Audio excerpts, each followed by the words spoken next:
आए हैं अपने गांव, क्या कहेंगे बिहार वासियों को? सबसे पहले तो आप सभी को और पूरे भोजपुरिया संसार को छठ पूजा की ढेर सारी शुभकामनाएं।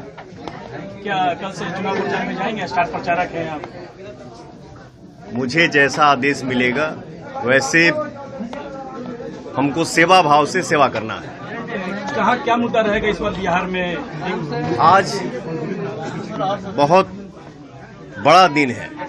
आज छठ पूजा में हमने की एक दूसरे से मिल रहा बानी जा, अभी हम थोड़ा घाट पे भी जाएंगे।